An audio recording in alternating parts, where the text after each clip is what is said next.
할렐루야. 오늘도 주님의 곁에 계시는 우리 모두가 되기를 예수님의 이름으로 축복합니다. 이 시간 말씀을 받겠습니다. 이 복된 시간에 주시는 하나님의 말씀은 우리 계속해서 마태복음 26장 69절에서 마지막 75절까지의 말씀입니다.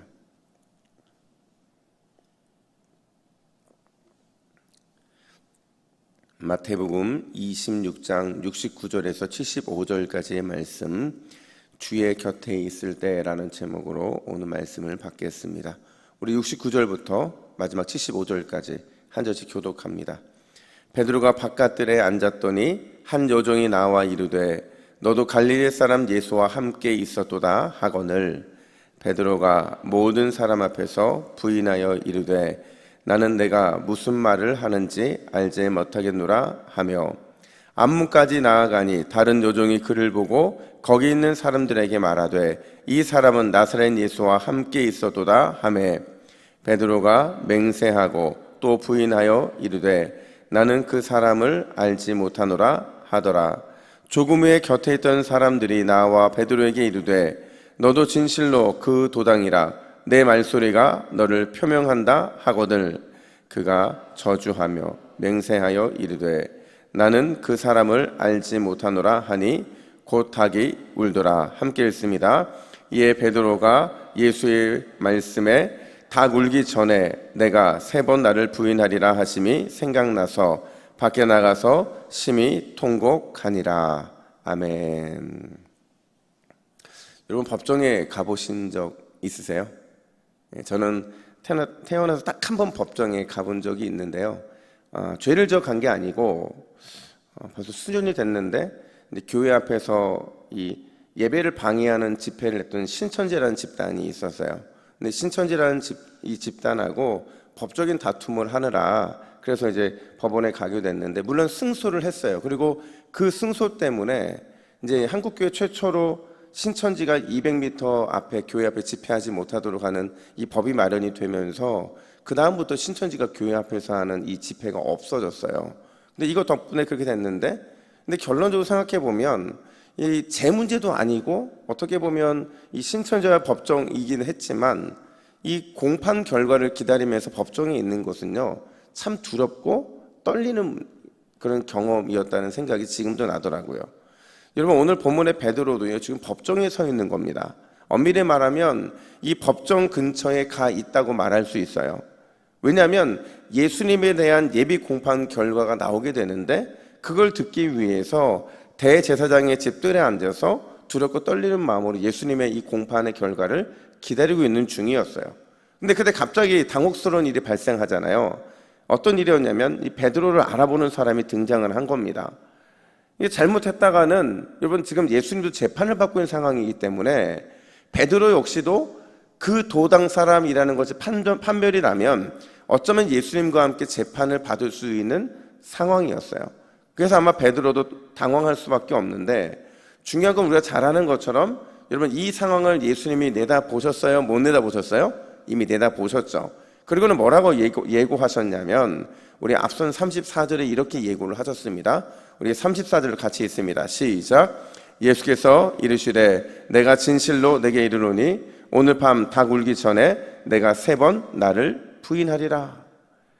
네가 나를 3번 부인하게 될 것이다 라는 이 예고를 지금 베드로가 받은 상태였어요. 근데 그때 뭐라고 베드로가 반응을 했냐면 이어 35절에 보면 이렇게 말합니다. 우리 35절도 같이 있습니다. 시작.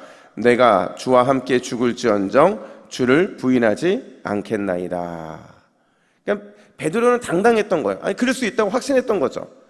그러니까 예수님의 예견처럼 자신을 그렇지 않을 자신이 있다는 거죠. 근데 여러분 결국에는 그 예견처럼 베드로는 실패하고 넘어지게 되는데 도대체 왜 베드로는 넘어진 걸까?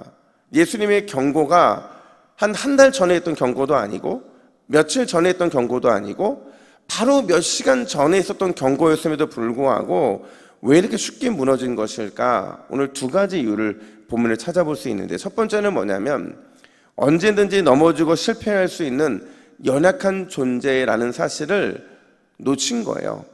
그러니까 나는 언제든지 넘어질 수 있고 언제든지 실패할 수 있는 연약한 존재라는 사실을 베드로는 인정할 수 없었던 겁니다. 여러분, 오늘 사건은 다시 감람산으로 좀 거슬러 올라가야 되는데요. 제가 주일날 말씀을 드렸어요.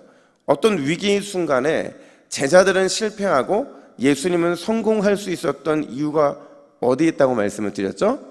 기도였어요. 기도. 그죠? 예수님은 기도하셨기 때문에 십자가를 향해 담대히 나아가신 것이고, 제자들은 기도하지 않고 또 계속 졸기만 했기 때문에 결국 이 위기 앞에서 실패하고 무너질 수밖에 없었다. 오늘 그 결과가 나오고 있는 거죠. 오늘 본문이 바로 그 결과라는 거예요. 여러분, 어제 본문을 살펴본 것처럼 정말 예수님은 담대하게, 그리고 모든 상황을 주도하시면서 십자가의 길로만 걸어 나아가십니다. 근데 같은 공간에 있었던 베드로, 그 베드로는요 담대하지 못해요. 비굴합니다. 어떻게 비굴하냐?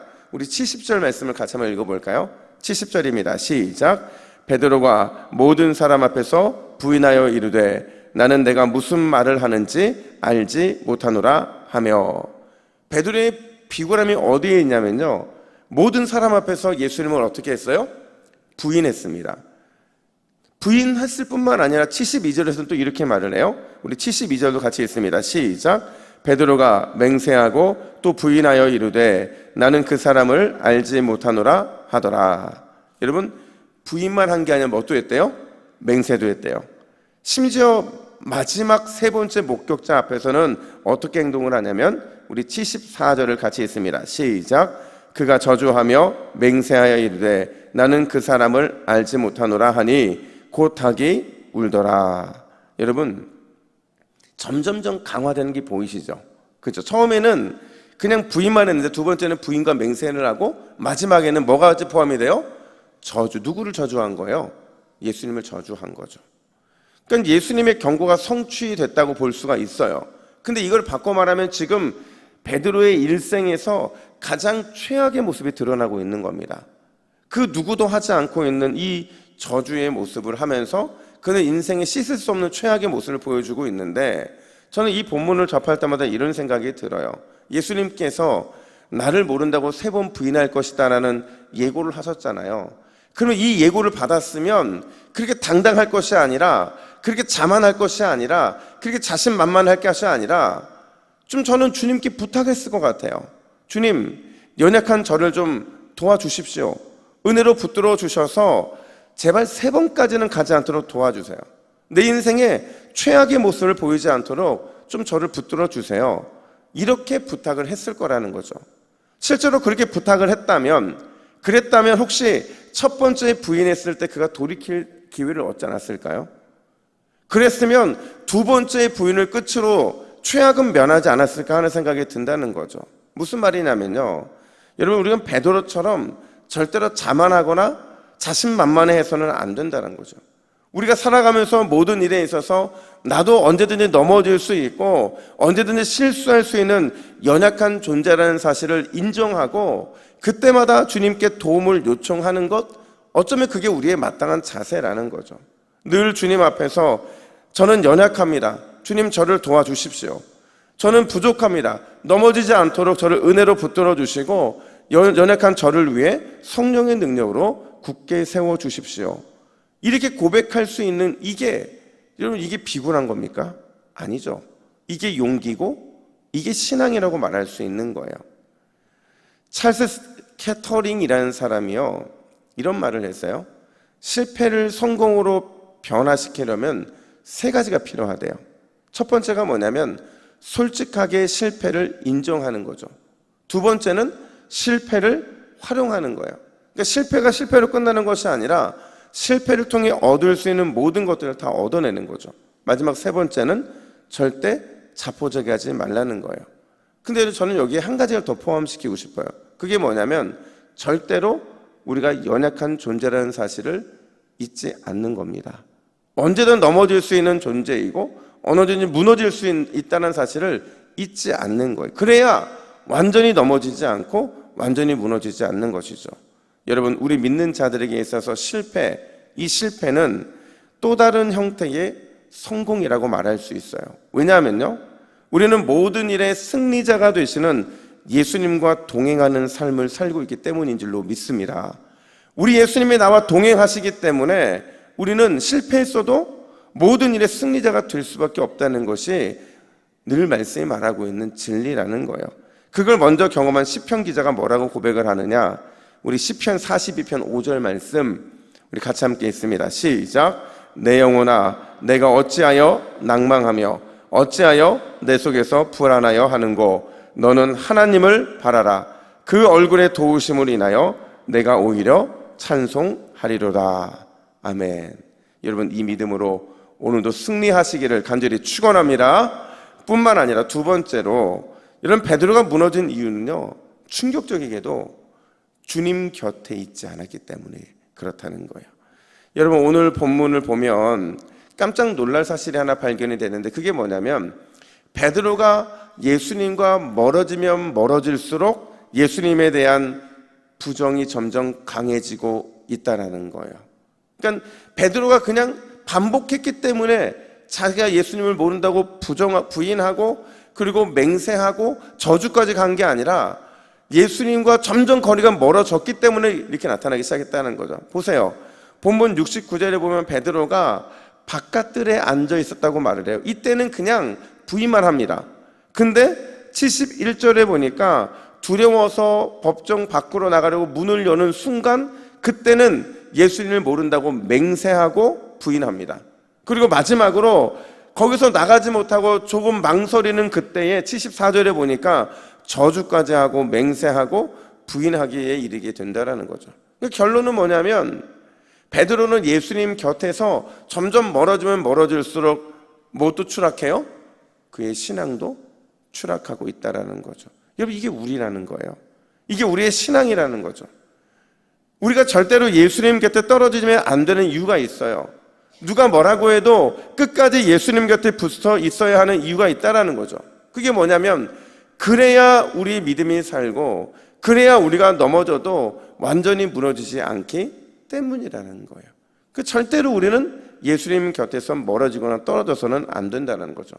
이런 우리가 불렀던 오늘 찬송가 401장의 가사를 보면 주의 곁에 있을 때 우리의 마음이 든든한 이유가 뭐예요?